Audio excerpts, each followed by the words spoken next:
4번부터 6번까지 보시면은 자, 4번 문제. 도시개발구역 지정 해제 사유는 실시계획은 얼마? 3년. 개발계획은 2년. 그래서 구역 지정하고 나서 실시계획 인가 신청이 3년 안에 이루어지지 않으면은 3년이 되는 날이 다음 날에 도시개발구역 지정을 해제된 것으로 보고, 미국 거 거꾸로 할 때는 구역을 지정하고 나서 개발계획을 수립해야 되죠. 그게 2년 안에. 그 다음에 사업 다 끝나고 나서도 해제가 되죠. 공사 완료 공고일의 다음 날. 찾아보면은 기획에 도시개발구역 지정고시로부터 실시계획은 얼마? 3년 내에 실시계획 인가를 신청하지 아니하는 경우에는 3년이 되는 날의 다음 날. 그 다음에 저기 시읒 맨 밑에 도시개발사업 공사 완료 공고일의 다음 날. 다만 환지 방식으로 할 때는 환지 처분 공고일의 다음 날 해제된 것으로 본다라는 거. 그래서 4번은 정답이 2번. 그 다음에 5번, 6번 이런 것들은 아마 노트에 정리가 되어 있겠죠. 도시개발 사업을 전부 환지 방식으로 시행하려고 합니다. 이때 원칙적인 사업의 시행자가 누구였죠? 토지 소유자 내지는 조합이 시행자가 된다라는 거. 원칙은. 다만 예외적으로 지자체 등이 사업을 할 수 있는 경우가 2분의 1 병행 이렇게 했다고 합니다. 2분의 1 병행. 그래서 2분의 1은 면적 2분의 1 이상이랑 소유자 2분의 1 이상이 동의한 경우. 그 다음에 1은 개발계획 수립고시로부터 1년 안에 시행자 지정 신청이 없을 때. 그 다음에 병행은 지자체장이 집행하는 공공시설에 관한 사업과 병행할 필요가 있을 때. 이럴 때는 예외적으로 환지 방식을 지자체 등이 할 수 있는 경우. 그 다음에 시행자를 변경하는 사유. 요거는 실시계획 인가를 중심에 놓고 1번은 1년, 2번은 2년, 3번은 취소, 4번은 부도 파산. 이렇게 했던 게 시행자 변경 사유. 자, 여기 1년은 개발계획 수립고시로부터 1년 안에 시행자 지정 신청이 없을 때입니다. 시행자 지정 신청이 없을 때. 여기는 끝나는 게 실시계획 인가 신청이 없어야겠죠. 실시계획 인가 신청이 없을 때. 근데 어디서부터냐면 구역 지정고시로부터. 도시개발구역 지정고시로부터 1년 안에 실시계획 인가 신청이 없는 경우. 요거는 시행자 지정 신청이 없는 경우. 이렇게. 그 다음에 실시계획 인가 받고 나서 사업의 착수가 2년 안에 없을 때. 그 다음에 실시계획 인가나 사업 시행자 지정이 취소됐을 때. 그 다음에 사업 시행자의 부도나 파산. 이건 시행자를 변경하는 경우. 이렇게. 자, 보면은 5번. 지자체 등을 시행자로 지정할 수 있는 사유. 보면은 위에 박스에 디귿. 개발계획 수립고시로부터 1년 내에 시행자 지정 신청을 하지 아니하거나 신청 내용이 위법 부당할 때. 이게 두 번째에 나와 있는 1년. 그 다음에 비읍 한번 보시죠. 비읍. 국공유지를 제외한 면적 2분의 1 이상에 해당하는 토지 소유자 및 소유자 총수 2분의 1 이상이 지자체 등의 시행에 동의한 경우. 이게 2분의 1. 그 다음에 하나 더 있는 게 지자체장이 집행하는 공공시설에 관한 사업과 병행할 필요가 있을 때. 이게 지자체 등이 사업을 시행할 수 있는 경우. 그 다음에 6번은 시행자 변경 사유죠. 그래서 니은 보면은 시행자 지정 또는 실시계획 인가가 취소된 경우. 여기 3번 취소. 3번 취소. 그 다음에 리을에 실시계획 인가 받고 나서 사업의 착수는 얼마 안에? 2년. 사업의 착수는 2년. 여기 2번 2년. 실시계획 인가 받고 나서 사업의 착수가 2년. 그 다음에 미음. 환지 방식으로 시행하는 경우로서 도시개발구역 안에 토지 소유자와 또는 조합으로서 시행자로 지정된 자가 구역 지정고시로부터 1년 안에 실시계획 인가를 신청하지 아니하는 경우. 그러니까 구역 지정고시 되고 나서 실시계획 인가 신청은 1년. 이렇게. 요거는 1년 안에 시행자 지정 신청이 없는 경우. 이렇게. 그래서 아까 거기 디귿 요거랑 방금 보신 게 미음.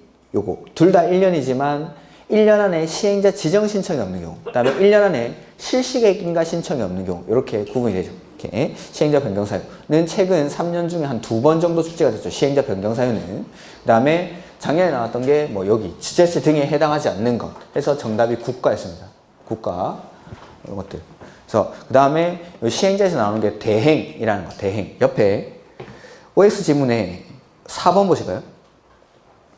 지방공사가 시행하는 도시개발 사업은 주택공사가 이를 대행하여 시행할 수 있다. 안 되죠. 개발법에서 대행은 원래는 공공이 해야 되는 건데 설계나 분양 등의 업무를 민간인 주택건설사업자에게 대신하게 하는 겁니다. 주택건설사업자에게. 그러니까 지방공사가 주공한테 대신하게 할 수 있는, 공공이 공공한테 대신 행하게 하는 게 아니라 공공시행자가 민간시행자, 주택건설사업자로 하여금 대신해야 하는 거. 설계나 분양, 그 다음에 실시설계, 부지조성공사, 기반시설공사, 그 다음에 조성된 토지의 분양 등의 업무를 대신 행하게 한다. 이게 대행. 이렇게 개발법에서의 대행도 최근 5년 사이에 한 2번 정도 출제가 됐던 거죠. 이렇게. 그 다음에 아까 기반시설 부담구역에서 하나 안 하고 넘어왔는데 그 기반시설 유발개수라는 게 있죠. 제가 자료에 나눠드렸던 게 이제 같은 숫자들끼리 묶어놓은 자료가 하나 있었습니다. 그런 것들은 제가 수업을 안 하는 이유가 별로 추천드리지 않습니다. 안 나오는 게 아니라 정말 많이 나오죠. 한 최근 5년 사이에 한 3번, 4번 정도 출제가 됐습니다. 기반시설 유발개수는. 근데 외워야 되는 내용이 너무 많기 때문에 제가 별로 추천드리지 않고 그거 말고 나머지에서 정답을 한번 찾아보고 정 없을 때, 그 다음에 뭐 기반시설 유발개수가 가장 높은 것은 이런 게 한번 출제가 됐습니다. 그런 건 어쩔 수 없이 찍어야 됩니다. 그때 제일 높은 게 위락시설이 2.1이고 그 다음에 1.9가 관광휴게시설인데 위락시설 내면 다 맞출 것 같으니까 관광휴게시설을 정답으로 출제를 했었습니다. 1.9를. 그 다음에 제가 따로 언급드렸던 게 단독주택이랑 공동주택이 0.7 그리고 대부분이 0.7입니다. 대부분이. 그러니까 0.7 외우는 사람은 바보. 그러니까 나머지를 외워야 되는데 단독이랑 공동은 유발개수가 똑같습니다. 기반시설 유발개수가 높으면 높을수록 이 시설로 인해서 유발되는 기반시설이 많다는 거죠. 근데 공동주택이 많을 것 같지만 둘 다 0.7로 똑같고 그 다음에 1종 근생이 1.3, 2종 근생이 1.6, 그 다음에 나머지 0.8, 0.9 뭐 이런 것들 몇 가지 있는데 그런 것들은 능력껏 외우시고 능력껏 이렇게 뭐 다 외울 수는 없습니다. 그런 것들은. 그래서 그런 기반시설 유발개수도 혹시나 몰라서 한번 하는 거고 그 다음에 7번 조합이 나오죠. 아 중요하죠. 자, 우리 자료에 보면은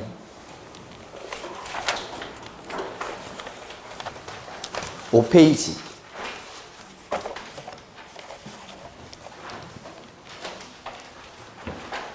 자 6번 정도까지는 추석 연휴 때 좀 보시라고 했는데 보신 분 있습니까? 뭐 아무도 안 봤겠지 뭐. 개발 조합이 3번 나오죠. 개발법 조합, 정비법 조합, 주택법 조합. 근데 개발법 조합이랑 정비법 조합은 제가 항상 필기할 때 똑같이 했죠. 자, 개발법 조합 만들 때는 몇 명이 모이죠? 7명. 정비법은 5명 모여서 개발법에서는 정관을 작성하고 정관을 작성해가지고 요거 인가 신청하죠. 인가 신청하기 전에 동의받아야 되죠. 개발법에서 조합 설립할 때 동의요건이 면적 3분의 2 이상이랑 소유자 총수 2분의 1 이상의 동의를 받아서 인가 신청하죠. 이게 개발계획 수립할 때 동의요건이랑 똑같죠. 그 다음에 면적에서 국공유지는 포함하고 소유자 공유일 때는 1명인데 구분 소유자는 각각 공람 공고일 후에 소유자 수 증가하면 사람 취급 안 하고 동의했다 처리하면 동의자 수에서 제외하고 갑이 동의했다가 자실 토지를 을에게 양도하면은 양수인도 동의한 것으로 본다. 그 다음에 양수인은 조합 설립 인가 신청 전에는 동의를 처리할 수 있고 동의를 받을 때는 전체 사유 토지한테 먼저 동의를 받고 그 다음에 국공유지 관리청에 동의를 받는다. 이게 동의자 수 산정 방법. 그 다음에 인가 누구한테 받죠? 지정권자. 그 다음에 인가 받으면 성립합니까? 등기해야지. 법인이니까. 그리고 등기했을 때 비로소 사람이 되고 그 다음에 뭐 총회, 대의원회 개발법에서는 조합원이 몇 명 이상일 때? 50인 이상일 때 둘 수 있다. 정비법에서는 100인 이상일 때 두어야 한다. 이런 것들. 그 다음에 조합장, 이사, 감사 이런 사람들 임원이라고 부르고 거기서 나오는 게 결격사유 이런 것들. 그 다음에 겸직금지 의무. 그래서 같은 목적의 사업을 하는 다른 조합의 임원이나 직원을 겸할 수가 없다. 이런 것들. 그 다음에 결격사유. 개발법에서는 일단 4가지 나오죠. 그게 거기 5페이지 저 밑에 쪽에 나오죠. 1번은 결격사유. 그래서 4가지. 근데 정비법에서는 하나 더 추가되죠. 이 법을 비롯해서 벌금 100만 원 이상의 형을 선고받고 얼마? 10년이 지나지 않는 자. 바로 오른쪽에 보면은 정비법의 결격 사유가 비교가 돼 있죠. 이렇게 이런 것. 그 다음에 뭐 정비법도 그림을 똑같이 그렸죠. 그래서 개발법이랑 정비법은 비슷한 부분이 있고 정비법에만 유독 특이하게 나오는 부분들이 있죠. 그래서 한 뒤쪽에 넘어가면은 한 반틈 다 비어 있죠. 정비법에만 나와 있는 조문들이 거기 정리를 해 놓은 겁니다. 그래서 이 두 가지는 비교를 하시면서 읽으시면 됩니다. 비교를 하시면서. 그래서 첫 번째 칸에 보면은 개발법은 7명, 그 옆에 보면은 정비법은 5명, 그 다음에 추진위원회 구성할 때 과반수 동의받아서 시장 군수한테 승인받는다라는 거, 그 다음에 인가받은 사항을 변경할 때는 인가받는데 경미한 사항을 변경할 때는 신고한다라는 게 개발법 조합의 2번에 나와 있죠. 그래서 경미한 사항 두 가지 말씀드렸는데 주된 사무소 소재 변경이랑 공고 방법의 변경, 이럴 때는 신고. 그 다음에 조합은 주된 사무소 소재에 등기를 해야 성립하죠. 공법상 비영리 법인이기 때문에. 그 다음에 대의원회 50인 이상일 때 둘 수 있다. 그 다음에 뭐 대의원회의 권한을 대행할 수 없는 것, 총회의 정권사항, 정화나 게임회 이런 것들. 근데 그 바로 밑에 정비법 총회의 정권사항이 여기 나와 있죠. 그래서 정비법 총회의 정권사항도 시험에 최근에 좀 출제가 되고 있으니까 이런 것들은 좀 읽어보시고. 이렇게. 근데 위에 정화나 게임에 대응되는 것들은 요 밑에 다 들어가 있었습니다. 그 다음에 오른쪽에 보면은 정비법에서는 창립총회라는 게 개최하죠. 창립총회는 개최하는 시기가 동의 후인가 전, 조합 설립인가 전에 개최를 하죠. 그 다음에 추진위원장이 직권으로 소집하거나 토지는 소유자 5분의 1 이상의 요구로 추진위원장이 소유를 하고 이 창립총회에서 정관을 확정하고 임원을 선임하고 대의원을 선임하죠. 그 다음에 정비사업 조합 3번에 보면은 인가 역시 봤죠? 누구한테? 시장, 군수 등. 개발법은 지정권자, 정비법은 시장, 군수 등. 그 다음에 역시 법인이기 때문에 등기하는 때 성립하고 대의원에는 100명 이상일 때 두어야 한다. 그 다음에 결격사유는 방금 했고, 그 다음에 임원의 직무 이런 것들 3번, 3번에 보면은 조합장이나 이사의 자기를 위한 조합과의 계약이나 소송에 관해서는 누가? 감사가 조합을 대표한다 라는 거. 이런 것들은 뭐 시험에 자주 출제가 되는 거죠. 그 다음에 5페이지 오른쪽 옆에 정비법에서 조합 임원의 자격 요건, 이거 시험에 나온다고 했죠. 그래서 정비법 임원이 되려는 사람은 정비구역 내에 거주하고 있어야 되는데 조합장의 경우에는 선임일부터 언제까지? 관리처분계획 인가일까지 거주를 해야 되죠. 그리고 나머지 임원들도 선임 당시 정비구역 내에 거주하고 있는 자로서 선임일 직전 3년 동안 거주기간이 1년 이상, 그 다음에 정비구역 내에 있는 토지나 건물을 얼마 이상 소유해야 되죠? 5년 이상. 요거 시험 문제입니다. 그 다음에 결격사유 이런 것들. 그 다음에 개발법에서는 결격사유에 해당하면 언제 자격을 상실하죠? 다음날. 정비법은 당연퇴임 이런 것들이 바로 옆에 딱딱 붙어 있으니까 바로 읽어보시면 됩니다. 그 다음에 그 다음 페이지 6번에 조합 설립 인가시 동의요건. 개발법에서는 면적 3분의 1이랑 소유자 총수 2분의 1. 그 밑에 동의자 수 산정하는 방법이 나와 있죠. 방금 말씀드렸던 국공유지 면적에서 포함하고 공유일 때는 1명 이런 것들. 그 다음에 개발법에서 조합원이 될 수 있는 사람은 토지 소유자. 그냥 토지 소유자. 찬성하든 반대하든 관계없고 성년이든 미성년이든 관계없고. 그 다음에 의결권은 면적에 관계없이 평등한 의결권을 가지는데 공유일 때는 1명만. 근데 구분 소유자는 각각 의결권이 있고 공람 공고일 후에 증가한 사람들은 의결권도 안 주죠. 사람이 아니니까. 그 다음에 옆에 6번 정비법에서는 조합 설립 시 동의요건이 재개발은 4321 앞에 432 소유자입니까? 면적입니까? 소유자. 개발법에서는 면적 3분의 1이랑 소유자 2분의 1. 근데 정비법에서는 소유자 4분의 3이랑 면적 2분의 1. 근데 재건축은 단지 안에서는 각동 가반수랑 소유자 4분의 3이랑 면적 4분의 3. 단지가 아닌 지역에서는 433이. 이렇게. 요게 조합 설립 시 동의 요건부터가 일단 차이가 나죠. 그 다음에 동의자 수 산정 방법. 개선 사업이랑 재개발 사업에서 뭐 공유일 때는 1명인 건 똑같고, 그 다음에 토지 소유자랑 지상권자가 다르면 1명. 근데 토지 소유자랑 건물 소유자가 다를 때는 각각 5번에 나와 있죠. 그건 이렇게. 그 다음에 1명이 여러 가지 수도 1명, 여러 명이 하나를 공유하고 있어도 1명. 이런 것들. 그 다음에 동의한 자로부터 취득을 했을 때는 그 양수인도 동의한 것으로 본다라는 거, 이건 똑같고. 그 다음에 소재 확인이 안 되는 나카무라 같은 애들은 아예 소유자 수에서 빼버립니다. 소유자 소에서. 그 다음에 국공유지관리청도 각각을 토지 등 사유자로 선정한다. 그 다음에 정비법에서 조합원이 되는 사람은 다음 페이지 넘어왔는데 저는 7페이지. 정비법에서 조합원은 누가 조합원이 되죠? 토지 등 소유자. 개발법은 토지 소유자, 정비법은 토지 등 소유자. 다만 재건축 사업은 누구만? 동의한 자만. 재건축 사업은 동의한 자만. 가로 안에. 중요한 거 강조를 다 해놨습니다. 그 다음에 정비법에서는 동의를 할 때 지장을 날인합니다. 보통은 인감증명서를 제출하는데 정비법에서는 지장을 날인하는 방법으로. 그 다음에 철회 시기는 항상 동의를 했다가 철회하는 건 인허가 등을 신청하기 전까지만 철회가 가능합니다. 그리고 철회를 할 때 신청하기 전까지 하는데 최초 동의한 날부터 30일까지만 처리를 할 수 있는 게 그 밑에 정비구역 해제에 대한 동의랑 조합 설립에 대한 동의. 다만 조합 설립에 대한 동의는 뭐 하고 나면 처리할 수가 없죠? 창립총회를 개최하고 나면 철회할 수가 없다라는 거.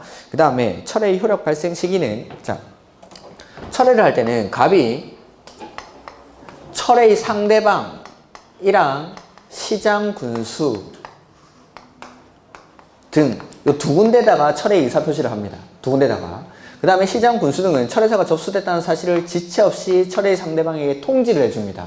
그러면은, 자, 여기다 날짜를 붙였었죠. 여기 14일 날 발송을 하고 시장 군수 등에게 도달한 날이 15일, 그 다음에 상대방에게 도달한 날이 17일, 그 다음에 시장 군수 등이 상대방에게 철회사가 접수됐다는 사실을 통지한 날이 16일이라고 가정을 한다면은 언제 철회의 효력이 발생하죠? 빠른 때라고 되어 있죠? 6번에 동의 철회나 반대 의사의 표시는 철회사가 동의 상대방에게 도달한 때가 언제죠? 17일. 상대방에게 도달한 때는 17일. 또는 시장 군수 등이 동의 상대방에게 철회사가 접수됐다는 사실을 통지한 때는 16일. 그러니까 철회의 상대방이 알았던 날 중에 빠른 때. 그러니까 16일이랑 17일을 비교해서 이 중에 빠른 때. 이렇게. 이것도 실제 날짜를 붙여서 기출문제에 출제된 적이 있습니다. 그 다음에 뭐 총회는 조합장이 직권으로 소집하거나 조합원 5분의 1 이상, 대의원 3분의 2 이상의 요구로 조합장이 직권으로 소집하고, 근데 조합 임원의 권리, 의무, 보수, 선임 방법, 변경, 해임 이런 것들은 조합원 10분의 1 이상의 요구로 소집할 수가 있다라는 게 가로안에 나와 있죠. 작년 시험 문제. 그 다음에 임원이 사임되고 나서 임기 만료 후 6개월 이상 선임이 안 되면 시장 군수가 직접 소집을 할 수도 있다라는 거. 그 다음에 의사 정족수는 출석 요건이 출석. 그래서 원칙은 얼마가 출석하면 되죠? 10%. 근데 20%가 출석해야 되는 게 박스 안에 있는 거. 4가지. 그 다음에 의사 결정을 할 때 원칙은 과반수 출석에 과반수 찬성으로 의결하는데 과반수가 찬성해야 되는 게 2가지. 사업시행계획이랑 관리청계. 그 다음에 사업비가 10% 이상 늘어날 때는 3분의 2가 찬성을 해야 되죠. 다만 늘어나는 사업비에서 분양 신청을 하지 아니한 자에 대한 손실 보상 금액은 제외한다라는 거. 그 다음에 조합원의 지위양도 원칙은 되지만 어디서는 안 되죠. 투기 과열지구에서 재건축 사업은 언제부터? 조합 설립 인가 후부터. 재개발 사업은 관리 처분 계획 인가 후부터. 근데 그 밑에 해당하는 경우에는 양도가 가능하다라는 거예요. 이렇게 예외적으로 양도가 가능한 사유. 그래서 뭐 1번, 2번, 3번은 주택법에서 나오는 거니까 됐고, 그 다음에 4번에 1세대 1주택자로서 거주기간은 5년 이상, 소유기간이 10년 이상일 때. 요 정도까지만 보시면 됩니다. 그 5번 밑에는 참고로 보시죠. 5번 밑에. 5번 밑으로는. 근데 일단 3년 다 3년이라는 거. 그 다음에 정관 변경할 때는 정관은 중요한 거니까 일단 과반수 동의 받아야 됩니다. 동의 요건이 기본적으로 높은데 3분의 2 이상이 동의를 해야 되는 게 자, 재, 구, 비, 시설 이런 것들. 요 정도만 정리를 하셔도 정비법, 개발법에서는 틀릴 게 없을 것 같습니다. 이렇게. 자, 보면은 7번. 좀 빨리 읽었으니까 집에 와서 천천히 비교를 하시면서 읽어보십시오. 그 다음에 주택법 조합은 제가 주택법에 가서 다시 한번 보겠습니다. 그 뒤에 바로 주택법 조합이 있으니까 예습을 하실 때 보시면 개발법, 정비법 읽으면서 그거까지 읽으셔도 참 좋죠. 옳은 것. 조합 설립 인가를 신청하려면 해당 도시개발구역 면적 3분의 2 이상에 해당하는 토지 소유자와 소유자 총수 2분의 1 이상의 동의를 받아야 하며 조합 설립 인가를 받으면 조합이 성립한다? 등기. 그렇죠. 조합원은 도시개발구역의 토지 소유자로 한다. 2번이 정답. 토지 소유자가 조합원이 되죠. 정비법에서는 토지 등 소유자, 다만 재건축 사업은 동의한 자만. 3번, 이 법을 위반해서 벌금, 이거는 개발법의 결격사유가 아니라 정비법 조합의 결격사유. 정비법 조합의 결격사유.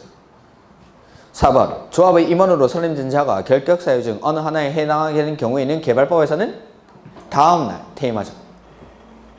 개발계획 및 실시계획 수립 및 변경은 대의원회가 총회의 권한을 대행할 수? 정화나 게임해? 개는 맞지만 실시계획은 대의원회가 대신할 수 없는 사항이 아니죠.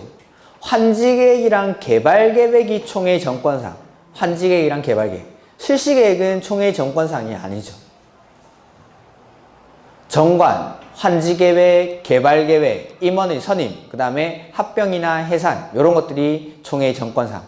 오케이. 그 다음에 8번 실시계획. 자, 1번 사업 시행 방식은 실시계획에 의해서 결정되는 게 아니라 개발계획에 의해서 결정됩니다. 개발계획에 사업 시행 방식이 들어갑니다. 그 다음에 도시개발사업의 원칙적인 시행자는 토지소유자나 조합. 도시개발사업을 환지 방식으로 할 때 원칙적인 시행자가 토지소유자나 조합. 그 다음에 실시계획을 고시한 경우 그 고시된 내용 중 국계법에 따라 관리계획으로 결정해야 될 사항에 대해서는 관리계획 결정 고시된 것으로 본다. 맞죠? 이 경우 종전의 관리계획 내용과 실시계획의 내용이 충돌할 때는 뭐가 우선시되죠? 실시계획의 내용으로 변경된 걸로 보는 거지 효력이 발생하지 않는 게 아니라고 했죠. 국장인 지정권자가 실시계획을 작성하거나 인가하는 경우에는 누구한테 의견됐죠? 시, 도, 대도시. 실시계획 한번 해볼까요? 노트를 펴시면 되는데, 자, 실시계획을 시행자가 작성하고 이거 인가받고 보셔야죠. 자, 개발계획, 실시계획에 꼭 들어가야 되는 게 지구단위 계획. 그 다음에 인가 누가 해주죠? 지정권자가. 그 다음에 실시계획을 고시한 경우에는 관리계획 결정을 의제를 해줍니다. 다만 관리계획의 내용, 종전의 관리계획 내용과 실시계획의 내용이 다를 때는 이 실시계획이 우선시되니까 실시계획, 고시된 내용으로 변경된 것으로 봐준다. 그 다음에 지정권자가 시행제할 때는 실시계획 인가 받을까요? 안 받을까요? 안 받죠. 그러니까 그럴 때는 자기가 직접 실시계획을 작성합니다. 아니면은 실시계획을 인가할 때 지정권자가 국장인 경우에는 시, 도, 대도시. 지정권자가 시, 도지사일 때는 시장, 군수, 구청장과 협의할까요? 의견 들을까요? 의견 밑에 사람이니까. 국장은 시장, 군수, 구청장과는 말도 안 섞습니다. 시, 도, 대도시. 그 다음에 4번 실시계획에는 뭐가 포함되어야 되죠? 지구단위계획. 그 다음에 실시계획 인가 누가 해주죠? 지정권자. 지정권자. 개발법은 지정권자. 그 다음에 9번 수용. 민간 시행자가 수용 방식으로 사업을 하려고 합니다. 민간 시행자가. 그때 동의를 받아야 되는데 그때 동의 요건이 면적 3분의 2 이상에 해당하는 토지를 소유하고 소유자 총수 2분의 1 이상. 그러니까 개발 사업을 공공이든 민간이든 다 수용 방식으로 할 수 있지만 민간이 수용 방식으로 도시개발 사업을 할 때는 동의를 받아야 된다는 거. 오케이. 그다음에 2번 도시개발 사업의 시행자는 토지 소유자가 원하는 경우에는 토지 등의 매수대금 전부가 아니고 일부. 토지 상한 채권은 5억 원어치 땅을 수용을 해서 5억 원어치 채권을 발행해버리면 환지랑 똑같아지니까 수용 보상금의 일부에 대해서만. 그리고 원칙은 현금 줘야 되는데 예외적으로 발행하는 채권이니까 소유자가 뭐 할 때? 원할 때 이렇게 토지 상한 채권을 발행할 수 있다. 공공이든 민간이든 다 발행하죠. 근데 민간이 채권 발행할 때는 뭐 받아야 되죠? 지급 보증. 그리고 채권 발행할 때는 발행계획을 작성해서 누구한테 승인받습니까? 지정권자. 개발법은 지정권자. 싹 다 지정권자. 환지계획 인가 말고 싹 다 지정권자. 그 다음에 3번 지정권자가 아닌 그래 3번에 나왔네. 국장의 승인을 받는 게 아니라 토지상한채권 발행할 때는 지정권자. 토지상한채권 이율 누가 정하죠? 발행자. 그 채권 꼭 거기 정리되어 있는 걸로 복습을 하시기 바랍니다. 요번에는 도시개발채권이 최근에 2년 연속으로 출제가 됐기 때문에 상환자 들어가는 것, 토지상환채권이라든지 주택상환사채 이런 것들을 좀 집중적으로 보시기 바랍니다. 이렇게. 그 다음에 시행자는 공치법에서 정하는 바에 따라 도시개발사업 시행에 필요한 토지 등을 제공함으로 생활의 근거를 상실하게 되는 자에 관한 이주재택 등을 수립 시행해야 한다. 이런 것들을 한번 읽어두시면 됩니다. 뭐 당연한 말이겠죠. 읽어보면 어디 틀리게 날 게 없는 것 같은데 이런 것들. 그냥 그대로 읽어두십시오. 그 다음에 원형지 틀린 것. 국가 또는 지자체인 시행자는 복합개발 등을 위해서 실시한 공모에서 선정된 자는 원형지를 공급하여 개발하게 할 수 있다. 원형지는 아무한테나 안 주죠. 그래서 딱 정해진 사람한테만 주는데 그게 국가지자체, 그 다음에 지방공사 내지는 공공기관, 그 다음에 국가지자체 공공기관이 시행한 공모에서 선정된 자, 그 다음에 학교나 공장부지로 직접 이용하는 자. 그래서 공모에서 선정된 자도 원형지 개발자가 될 수가 있죠.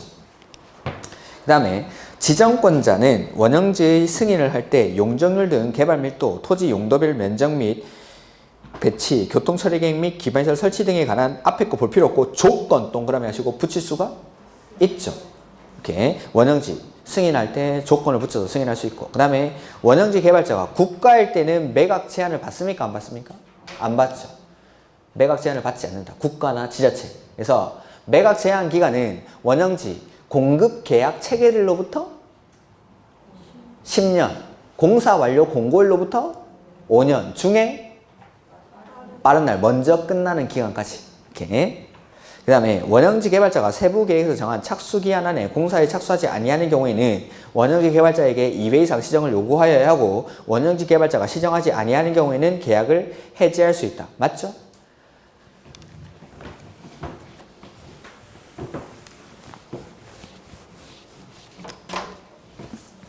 시행자가 원형지를 공급하려고 할 때는 지정권자로부터 승인을 받습니다.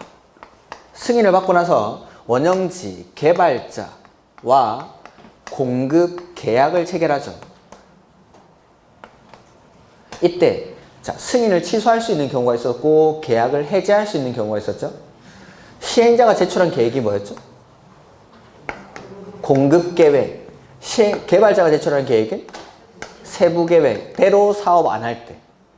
그 다음에 승인 내줄 때 조건 붙일 수 있습니까? 이 조건을 이행하지 않을 때는 승인을 취소할 수 있다. 이거는 우리 동형의 문제였죠. 승인을 취소하는 경우. 그 다음에 계약을 해지하는 경우는 계약이라는 건 시행자랑 원형지 개발자 사이의 문제니까 이 사람이 잘못하면 계약을 해지합니다. 첫 번째 사업에 착수 안 할 때. 두 번째는 착수는 했는데 사업을 지연시킬 때. 세 번째, 원형지 받아가지고 제3자한테 홀랑 팔아버릴 때. 네 번째는 계약의 내용을 위반할 때. 그래서 지금 지문에 착수 기간 안에 착수를 안 했죠, 개발자가. 그러면은 계약을 해지할 수 있다. 그래서 자, 승인을 취소하는 경우는 시행자나 원형지 개발자가 공급계획이나 세부계획의 내용을 이행하지 않을 때, 그 다음에 조건을 이행하지 않을 때, N은 지정권자가 승인을 취소할 수 있고, 계약을 해지하는 경우는 얘가 잘못했을 때, 얘가. 그래서 사업에 착수 안 할 때, 착수는 했는데 사업을 지연시킬 때, 원형지 받아가지고 제3자한테 홀랑 팔아버릴 때, 네 번째는 계약의 내용을 위반할 때, N은 계약을 해지할 수 있다. 그래서 승인을 취소하는 경우, 계약을 해지하는 경우, 요거 구분해서 좀 기억을 하시고. 이렇게. 그 다음에 5번. 원형지 개발자 선정은 원칙 어떻게 선정하죠? 수의계약. 아무나 받으면 안 되니까 수의계약으로. 다만 공장부지의 경우 경쟁입찰. 학교나 공장부지로 직접 이용하는 자는 경쟁입찰. 근데 경쟁입찰의 결과 2회 이상 유찰되면 다시 수의계약으로. 그 다음에 원형지 가격은 협의. 시행자랑 원형지 개발자가 감정가를 기준으로 해서 협의해서 정합니다. 그 다음에 11번. 조성토지 등의 공급 방법. 옳은 것. 공공사업 시행자는 개발계획 수립 고시한 후 사업 시행 전체 토지에 대한 소유권을 확보하여야 선수금을 받을 수 있다. 선수금, 공공시행자가 받을 때는 소유권은 10%. 소유권은 10%. 민간이 선수금을 받을 때는 소유권은 100%. 그리고 뭐가 10% 필요하죠? 공사 진척률. 그러니까 공공이든 민간이든 선수금을 받기 위해서는 지정권자한테 승인을 받아야 된다. 그건 똑같습니다. 승인을 받아야 되는데 선수금을 받기 위한 요건이 다릅니다. 이건 노트에 정리가 안 돼 있습니다. 공공시행자는 소유권을 10% 확보하면 되고, 민간은 소유권은 100% 확보하고 공사 진척률이 10%. 이렇게. 그 2번에 나와 있죠. 공사 진척률이 20%가 아니라 10%. 3번 시행자는 조성 토지 등을 고시된 실시 계획에 따라 공급해야 한다. 이 경우 시행자는 국계법에 따른 기반시설을 원활한 설치를 위해서 필요하면 공급 대상자의 자격을 제한하거나 조건을 부여할 수 있다. 3번이 정답. 실시 계획에 따라 공급을 하고 그 다음에 자격을 제한할 수가 있습니다. 그 다음에 4번 330제곱미터 이하의 단독주택 용지는 어떻게? 추첨으로 분양할 수 있는 거. 규, 공, 당, 공. 국민주택 규모 이하의 주택건설 용지, 공공택지, 330제곱미터 이하의 단독주택 용지, 그 다음에 공장용지는 추첨으로 분양할 수 있다. 그 다음에 5번 조성토지 가격을 평가할 때는 토지평가협의회 심의를 거쳐 결정하되 그에 앞서 감정평가하게 해야 한다. 조성토지 가격은 감정가. 이거는 환지 방식으로 조성된 토지의 가격을 평가할 때 이렇게 합니다. 환지 방식에서는 토지평가협의회 심의를 거쳐 결정하는데 그에 앞서 감정평가해야 한다. 그건 환지 방식일 때. 환지 방식에서 조성토지 가격 평가는 이렇게. 자, 다시 한번 해볼까요? 원형지 가격 어떻게? 아까 어떻게? 협의. 조성토지는 감정가인데 학교, 폐기물 처리시설, 공적인 냄새가 나는 것들은 감정가 이하로. 그 다음에 환지 방식에서는 토지평가협의회 심의를 거쳐 결정하는데 그에 앞서 감정평가해야 한다. 그러니까 감정평가하고 심의 거쳐서 가격을 결정하는 거죠. 이렇게. 다음 페이지 12번 환지는 역시 이게 그 11페이지 한번 보시면 자료에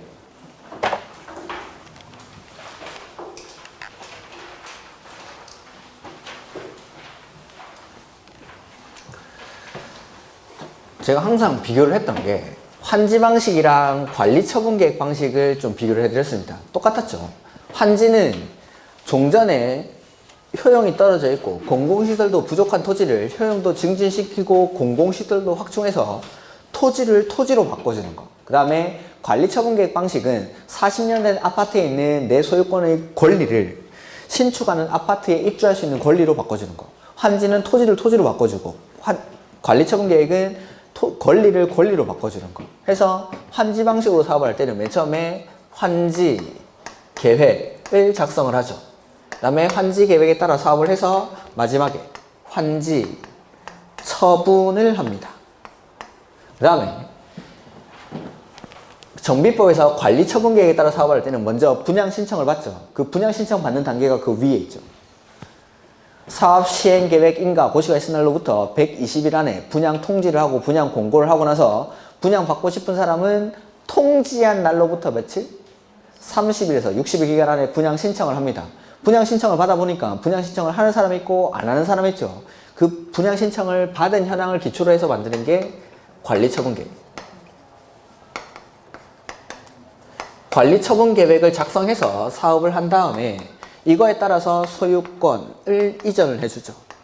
주거환경 개선 사업에서는 뭐를 공급하죠? 관리처분 계획에 따라? 주택. 그 다음에 재개발 사업에서는 건축물. 그 다음에 재건축 사업은 주택 주고 오피스텔까지. 오피스텔은 용도지역은 어디에서? 준주거지역이나 상업지역에서 면적은 30% 이내에서. 그 다음에 환지계획을 작성하고 인가받고 이거는 고시를 하지 않는데 관리처분 계획은 인가받고 고시까지 해줍니다. 자, 환지계획 인가 누가 하죠? 시장, 군수, 구청장. 관리처분 계획 인가는 시장, 군수 등 똑같은 사람입니다. 둘 다. 그 다음에 사업에 착수하고 그 다음에 환지계획 작성할 때 기준이 있죠? 위지면, 토수리 환경. 관리처분 계획 기준은 면, 리, 환. 그 다음에 환지계획의 내용. 거기 박스에 나와 있죠? 설계, 새거, 헝거, 비용, 입체한지. 근데 그 바로 옆에 보시면은 관리처분 계획의 내용이 역시 나와 있죠. 설계, 새거, 헝거까지, 비용까지는 똑같고 나머지 추가되는 내용까지.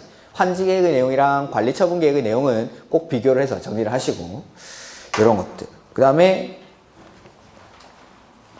토지 부담률 이런 것들이 이제 환지계획 밑에는 나와 있죠. 토지 부담률 원칙은 50%를 초과할 수 없죠. 근데 지정권자가 인정하면 60까지 소유자 얼마가 동의하면 3분의 2가 동의하면 60을 초과해서도 정할 수가 있다라는 거. 그 다음에 그 밑에 토지 부담률 구하는 공식. 요게 공법에서는 제일 많이 나오는 공식이니까 한번 넣어놓고. 그 다음에 관리처분계획에서 재산평가할 때 개선사업이나 재개발 사업에서는 시장군수가 시장군수가 2명 이상을 선정 계약할 수 있는데 재건축은 시장군수가 1명, 조합이 1명 이렇게 선정 계약한 감정평가업자가 평가한 가격을 산술평균한다라는 것. 이렇게. 그다음에 환지계획 작성 기준, 관리처분계획 작성 기준 이런 것들. 그다음에 환지처분. 인가받고 나서 사업에 착수를 해서 공사가 완료되고 나면은 준공검사를 받죠. 그 다음에 준공검사일로부터 며칠 안에? 60일 내에 환지처분을 하죠. 그리고 환지처분 공고 1의 다음 날이 되면은 물건 변동이 일어나죠. 여기 관리처분계획 인가받고 나서 역시 사업에 착수를 합니다. 그 다음에 사업이 완료되고 나면은 공사 완료 고시란을 하고 준공 인가를 받죠. 준공 인가를 받고 나면 지체 없이 대지 확정, 측량을 하고 분할 절차를 거쳐서 소유권 이전에 관한 사항을 소유자들에게 통지해주고 소유권 이전 고시를 합니다. 그러면 소유권 이전 고시의 다음 날이 되면 역시 물권 변동이 일어나죠. 그 이후에 제3자에게 대항하기 위해서 등기하고 더 받고 덜 받고 안 받은 사람들 청산하고 여기도 그 이후에 등기하고 청산하고 똑같이 이렇게. 그래서 이것도 비교해보시면 되겠죠. 환지처분은 준공사일로부터 60일 내에 환지처분을 해야 되고 환지처분이 공고된 날이 다음 날부터 환지계획에서 정한 환지를 종전토지로 권리변동이 일어나는 시점. 여기도 마찬가지. 소유권 이전 고시일 다음 날에 나는 소유권을 취득하는 거죠. 이렇게. 그 다음에 행정상 처분이나 그 환지처분에서 동그라미 3번.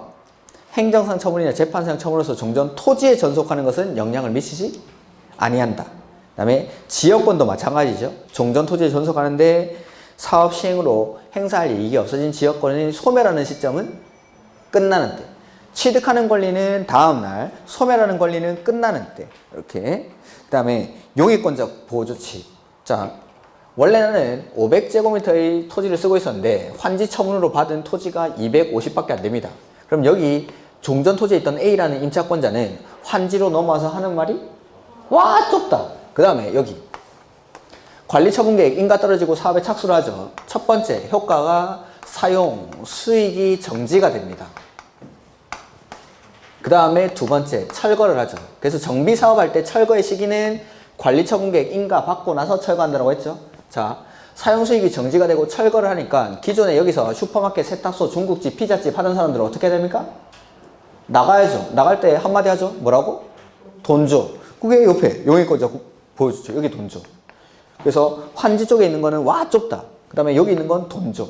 여기 돈 줘에 절대 들어가면 안 되는 게 임대료, 증감, 청구권.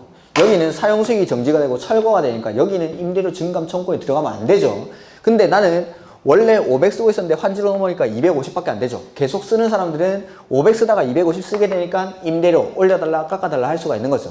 그리고 나는 250 가지고 계약의 목적을 달성할 수 없으면 계약을 해지하고 계약 해지에 따른 손실보상을 누구한테 청구하죠? 시행자한테. 원래는 누가 져야 되는데? 그래서 시행자는 소유자한테 뭘 행사하죠? 그게 용익권자 권리보죠. 와 좁다. 돈 줘. 와 좁다.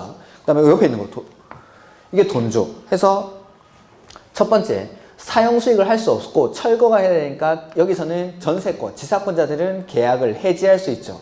그 계약 해지에 따른 금전 반환 청구권을 누구한테 행사하죠? 시행자한테. 원래는 누가 줘야 되는데?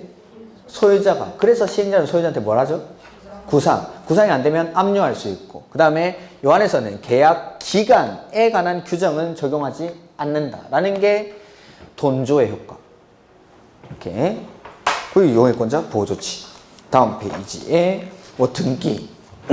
환지에서는 이 등기 며칠 안에 해야지? 14일. 여기서는 지체 없이 딱딱 비교해보면 됩니다. 그리고 환지는 14일 하는데 다른 등기 원인을 증명한 경우에는 다른 등기를 할 수 있다. 근데 여기는 예외가 없으면 지체 없이 하니까 예외가 들어갈 틈이 없는 거죠. 그리고 이러한 등기들은 다 시행자가 단체로 하는 겁니다. 소유자들이 개별적으로 하는 게 아니라. 그 다음에 청산.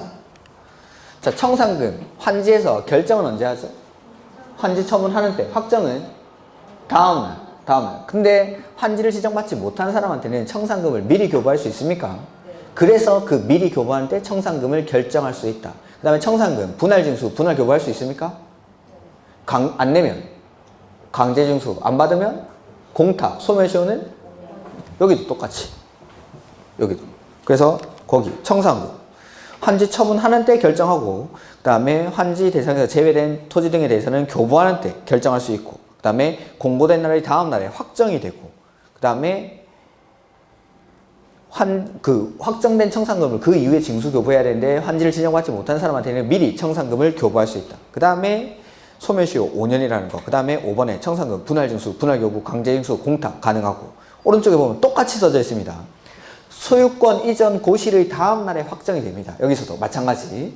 그래서 그 이후에 징수 교부를 해야 되고 소멸시효는 5년이고 분할징수, 분할교부할 수 있고 강제징수 할 수 있고 공탁할 수 있고 그 다음에 저당권을 설정한 사람은 이 소유자에게 청산금이 지급되기 전에 압류 절차를 거쳐서 압류할 수 있다라는 거. 같이 보면 똑같습니다. 그 다음에 입체한지에 따라 주택을 공급할 때는 원칙 몇 개 주죠? 1개. 근데 예외적으로 소유한 주택을 수만큼 공급할 수 있는 경우가 거기 중간쯤에 3번에 나와 있죠? 근데 오른쪽에 보면은 관리처분 계획에 따라 주택을 공급할 때는 원칙 몇 개 주죠? 1개. 원칙은 똑같으면 1개. 근데 관리처분 계획에서는 예외가 좀 여러 가지 있죠. 하나의 토지를 공유하고 있을 때는 시, 도, 조례로 정하는 바에 따라. 그 다음에 두 번째, 소유한 주택을 수만큼 공급하는 경우는 옆에 입체한지랑 보면은 사유가 똑같습니다. 그렇죠? 첫 번째, 과밀억제 권역에 위치하지 아니한 도시개발구역의 토지 소유자, 과밀억제 권역에 위치하지 아니한 무슨 사업? 재건축 사업. 재건축 사업. 다만 투기가해주거나 조정대상 지역은 그렇지 않고 그 다음에 두 번째, 근로자 숙소, 기숙사 용도. 세 번째는 공공시행자. 사유가 똑같죠? 같이 보면은 왜 이렇게 절반으로 줄어드는 겁니다. 이런 것들을. 왜 이런 걸 초반에 안 줘? 라고 하는데 초반에 이런 거 보면은 모릅니다. 아직 각각 개별 법률도 안 돼 있는데 비교를 해버려. 제가 이거 5월 달에 한번 특강을 해본 적이 있는데 사람들이 4시간 듣고 다 가더라고.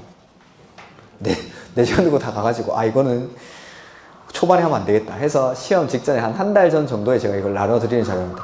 비교, 한꺼번에 좀 정리가 돼 있을 때 비교하려고. 그 다음에 그거 관리처분 계획에 소유한 주택의 수만큼 공급하는 경우에 리을, 이건 지워주십시오. 리을에 맨 마지막에 빼야 되는데. 그 다음에 1+1이 있었죠. 종전주택의 주거전용 면적이라든지 종전주택 토지의 가격의 범위 안에서 1개 주고 1개 더 주는데 1개 더 주는 건 면적은 60제곱미터 이하고 얼마 동안 전매가 안 되죠? 3년 동안. 그 다음에 최대 3주택까지 공급하는 경우도 무슨 사업만? 재건축 사업. 그래서 과밀억제 권역에 위치한 재건축 사업은 가진 주택의 범위 안에서 3개까지. 이렇게. 이런 것들. 빨리 읽었는데 꼭 복습을 하시기 바랍니다. 이런 것들. 읽어보면은 12번. 옳은 것. 행정청이 아닌 시행자가 환지계획을 작성했을 때는 누구한테 인가받죠?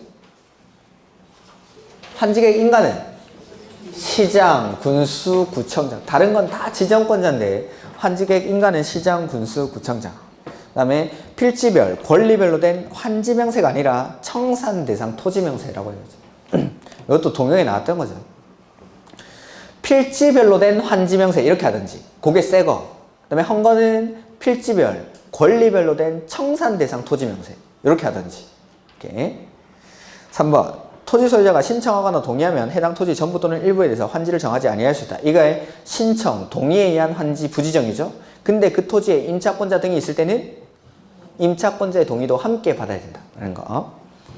그 다음에 환지계획구역 평균 토지 부담률은 50%를 초과할 수 없다. 맞죠? 다만 환지계획구역 토지 소유자 과반수가 아니라 3분의 2 이상이 동의할 때는 60을 초과해서도 정할 수가 있다. 지정권자가 인정하면 60까지. 이렇게. 입체한지를 신청하는 자의 종전 소유 토지 및 건축물의 권리가액이 도시개발 사업으로 조성되는 토지에 건축되는 구분 건축물 최소 공급 가격의 70% 이하일 때에는 신청 대상에서 아예 빼버릴 수가 있다라고 했었죠. 5번의 정도. 그 다음에 환지 예정지. 옳은 것.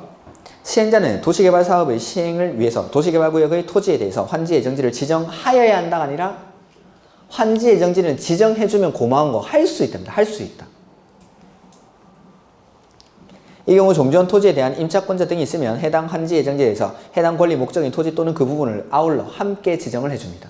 이렇게. 환지 예정지는 꼭 지정해야 되는 거 아닙니다. 해주면 고마운 거 할 수 있다.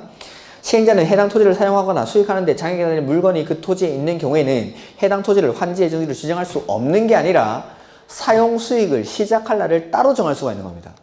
내가 그 환지 예정지로 가가지고 사용 수익을 해야 되는데 장애물이 있으면은 그 장애물을 치울 시간을 주는 거죠. 그래서 환지 예정지를 지정을 못하는 게 아니라 환지 예정지 사용 수익을 시작할 날을 따로 정할 수가 있다 라는 거. 환지 예정지는 제가 정리가 안 돼 있는데 환지 예정지는 좀 따로 보시기 바랍니다. 그 다음에 3번 시행자는 채비지 용도로 환지 예정지가 지정된 경우에는 사용, 수익하는 것뿐만 아니라 뭐까지? 처분할 수 있다. 이 경우 처분된 채비지는 환지 처분이 공고된 날의 다음 날에 소유권을 시작하는 게 아니라 처분이라는 건 매매 계약을 체결을 했죠. 매매 계약은 법률 행위니까 소유권 이전 등기라는 뜻.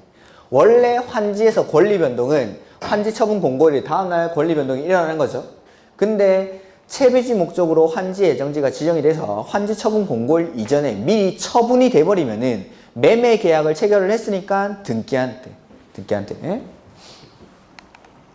그 다음에 환지 예정지가 지정되면 종전 토지의 소유자와 임차권자 등은 환지 예정지 지정의 효력 발생일부터 환지 처분이 공고되는 날까지 환지 예정지나 해당 부분에 대해서 종전과 같은 내용의 권리를 행사할 수 있으며 종전 토지는 사용 수익 처분할 수 없다.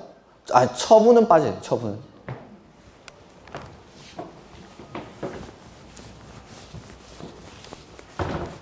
자, 나는 종전 토지를 원래 사용할 수 있고 수익할 수 있고 처분할 수 있죠. 이게 소유권의 내용이죠. 소유권자는 사용, 수익, 처분 권능을 가지죠. 근데 환지 예정지가 지정이 되면은 자, 환지 방식으로 사업을 하는 동안에 내가 제한받는 거는 사용, 수익 권능이 제한받는 겁니다. 환지 방식으로 공사를 하더라도 내 땅을 사고 팔고를 못하는 건 아니죠.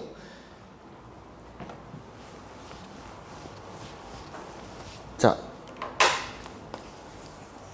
이렇게 지 맘대로 생긴 토지를 환지 방식으로 사업을 해서 이렇게 네모 반듯한 토지로 바꿔야 됩니다. 공사를 해야겠죠. 공사하는 동안에는 내가 이 땅을 사용 수익을 할 수가 없는 겁니다. 그러니까 시행자가 고맙게도 자, 여기서 먼저 사업을 하고 있죠. 그러면은 아직 사업이 안 된 곳 아니면은 사업이 먼저 끝난 곳 이런 데를 환지 예정지로 지정을 해줘가지고 일단 사업 끝날 때까지 요거 쓰고 있어 라고 하는 게 환지 예정지. 그러니까 사업을 하는 동안에도 내가 종전 토지를 사고 팔고 못하는 건 아닙니다. 공사를 하다 보니까 사용 수익을 못하는 거죠. 그러니까 제한받는 사용 수익 권능을 환지 예정지 일단 요거 쓰고 있어 라고 해서 사용 수익 권능만 환지 예정지로 넘어가는 겁니다. 다만 처분 권능은 그대로 남아있죠. 종전 토지를 처분하는 건 할 수 있습니다. 근데 채비지 목적으로 환지 예정지가 지정되면은 사용 수익 권능뿐만 아니라 뭐까지? 처분도 된다라는 거. 원래는 사용 수익 권능만 넘어가는데 채비지 목적으로 지정됐을 때는 처분까지. 이렇게. 그러니까 환지 예정지가 지정이 되면 사용 수익 하는 거는 안 되지만 처분, 종전 토지를 처분하는 건 할 수 있습니다. 이렇게. 5번 환지 예정지 지정으로 인해서 지역권 또는 임차권 등을 설정한 목적을 달성할 수 없게 되면 당사자는 해당 권리를 포기하거나 계약을 해지할 수 있다. 이게 왓좁다의 효과 중에 두 번째. 임대료 증감 청구권 청구할 수 있고 환지 예정지 내가 종전에 500제곱미터 쓰고 있었는데 환지 예정지 지정받고 가보니까 이게 250밖에 안 되는 거죠. 그럴 때는 맨 처음에 임대료 증감 청구권. 근데 나는 계약의 목적을 달성하기 위해서는 반드시 500제곱미터의 토지가 필요한 사람입니다. 그러면은 250제곱미터만 가지고는 계약의 목적을 달성할 수 없으니까 계약을 해지할 수 있다. 계약을 해지할 수 있다. 오케이. 이에 따라 권리를 포기하거나 계약을 해지한 자는 그로 인한 손실 보상을 누구한테? 시행자한테. 그리고 시행자는 소유자한테 뭘 행사하죠? 구상권. 이런 것들. 와 좁다의 효과가 5번. 맞죠? 그 다음에 14번. 환지 처분에 대한 설명으로 옳은 것.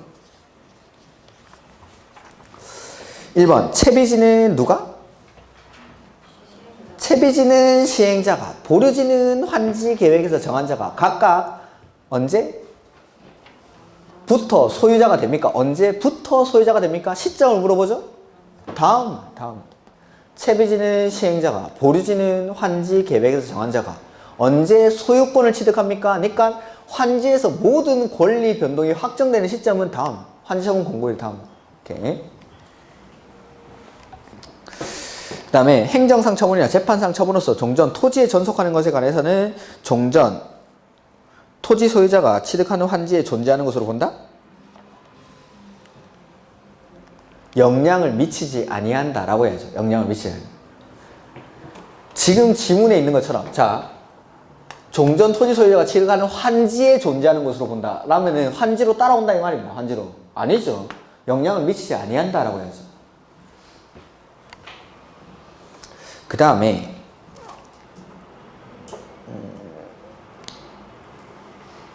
3번 환지계에서 환지를 정하지 아니한 종전 토지에 있던 권리는 환지 처분 공고된 날이 다음 날에 소멸하는 게 아니라 소멸하는 권리는 끝나는 때.